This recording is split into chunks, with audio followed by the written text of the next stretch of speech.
যে কাজটি চলছে এটি দেখে মনে হতেই পারে মসজিদটির হয়তোবা নির্মাণ কাজের শেষ মুহূর্ত চলছে, কিন্তু না। ৩.৫ বছর আগে লাগানো মার্বেল পাথরের ফাটল বন্ধ করতেই এই প্রচেষ্টা। ভাঙা টাইলসের ধারালো অংশে কারো কেটেছে পা, কেউ বা সিঁড়িতে উঠতে গিয়ে বিদ্যুৎ স্পৃষ্ট হয়েছেন। এমন আরও বিস্তর অভিযোগ রাজশাহী গুদাগাড়ির এই মডেল মসজিদটি নিয়ে।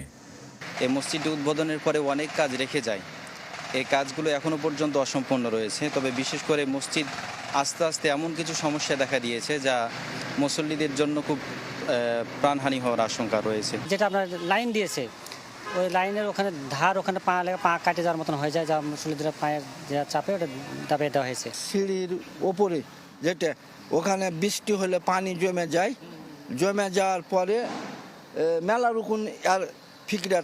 ভবন সংশ্লিষ্ট ২২টি সমস্যা এবং অসম্পূর্ণ ১৬টি কাজের ফিরিস্তি জানিয়ে গেল জুনে উপজেলা প্রশাসনে অভিযোগ করেন মসজিদের ইমাম ও স্থানীয় মুসল্লিরা।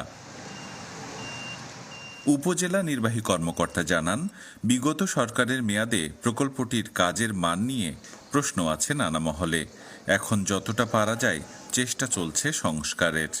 আগে যে কাজের মানটা হয়েছে, কিছু কিছু জায়গাতে এখন কিন্তু অনেক সময় দেখা যাচ্ছে কিছু কিছু জায়গাতে আসলে এই নতুন বিল্ডিংয়ে কিন্তু এরকম ড্যাম মনে হচ্ছে, এরকম কিছু কিছু জায়গাতে এটা হওয়ার কথা না।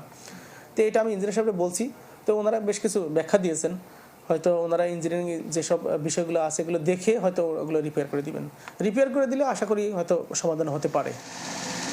আর যাদের বিরুদ্ধে এত অভিযোগ, সেই ব্রাদার্স কনস্ট্রাকশনের কর্ণধার সৈয়দ জাকির হোসেনের সাথে মোবাইল ফোনে যোগাযোগের চেষ্টা করা হলেও সাড়া মেলেনি।